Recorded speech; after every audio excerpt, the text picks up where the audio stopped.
رسول اللہ صلی اللہ علیہ وآلہ وسلم کا ارشاد گرامی ہے کہ تم میں سے پہلے دور میں ایک آدمی تھا جس نے 99 آدمیوں کو قتل کیا تھا، 99 آدمیوں کو مارا تھا۔ تو اس نے اہل زمین میں سے کسی جید عالم کے متعلق سوال کیا تو اس کی ایک زاہد کی جانب رہنمائی کی گئی جو بڑا ہی عبادت گزار تھا۔ تو وہ اس زاہد کے پاس پہنچا اور اس نے سارا معاملہ بتایا کہ میں نے 99 آدمیوں کا قتل کیا ہے، تو کیا میرے لیے کوئی توبہ کی صورت نکل سکتی ہے؟ تو اس زاہد نے جواب دیا کہ نہیں۔ تو اس قاتل نے اس زاہد کو بھی قتل کر دیا اور پورے 100 قتل ہو گئے۔ تو اس کے بعد پھر اس نے اہل زمین میں سے کسی جید عالم کے بارے میں پوچھا تو پھر اس کی کسی عالم کی طرف رہنمائی کر دی گئی۔ اس آدمی نے اس عالم کو بتایا کہ میں نے پورے 100 آدمیوں کو مارا ہے، کیا میرے لیے بھی کوئی توبہ کی صورت نکل سکتی ہے؟ تو اس عالم نے جواب دیا کہ ہاں، تیرے لیے ضرور توبہ کی کوئی نہ کوئی صورت نکل سکتی ہے۔ تم ایسا کرو کہ فلاں فلاں زمین میں چلے جاؤ، اس مقام پر بعض افراد ہوں گے جو اللہ تبارک و تعالیٰ کی عبادت میں مصروف ہوں گے، اور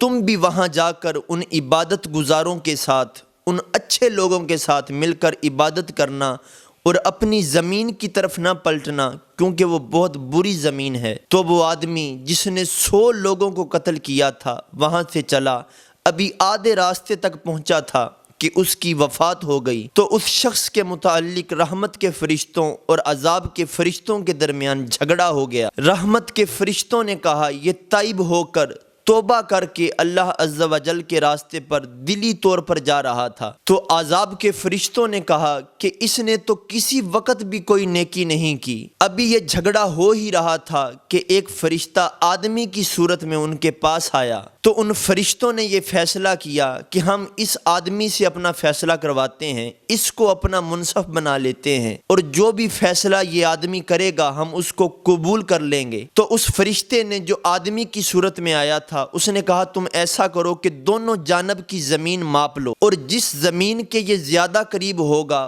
انہی میں سے یہ تصور ہوگا۔ تو ان فرشتوں نے اس زمین کو ماپا تو انہوں نے اس آدمی کو اس زمین کے زیادہ قریب پایا جس کی جانب اس نے جانے کی نیت کی تھی۔ تو صرف اس کو اچھی نیت کی بنا پر رحمت کے فرشتوں نے اپنے ساتھ لے لیا، اور صحیح کی ایک روایت میں آتا ہے کہ وہ اس زمین کے زیادہ قریب تھا جو نیک لوگوں کی تھی، اور کتنا قریب تھا؟ صرف ایک بالشت۔ ایک اور روایت میں آتا ہے کہ اللہ تبارک و تعالی نے اس زمین کی جانب وحی فرمائی کہ تو دوری اختیار کر جا، اور جہاں وہ نیک لوگوں کی طرف جا رہا تھا اس زمین کو حکم دیا کہ تو قریب آ جا۔ پھر ان دو زمین کے ٹکڑوں کے درمیان فاصلہ ماپا گیا تو ملائکہ نے اس آدمی کو نیک لوگوں کی بستی کے ایک بالشت قریب پایا تو اس شخص کو بخش دیا گیا۔ حضور سید عالم صلی اللہ علیہ وآلہ وسلم کا ارشاد ہے کہ اعمال کا دار و مدار نیتوں پر ہے، یعنی جس کی نیت اچھی ہوگی اللہ تبارک و تعالیٰ اس کو اچھی نیت پر ہی اجر عطا فرما دے گا۔ تو اللہ تعالیٰ ہم سب کو نیک عمل کی توفیق عطا فرمائے۔ وما توفیقی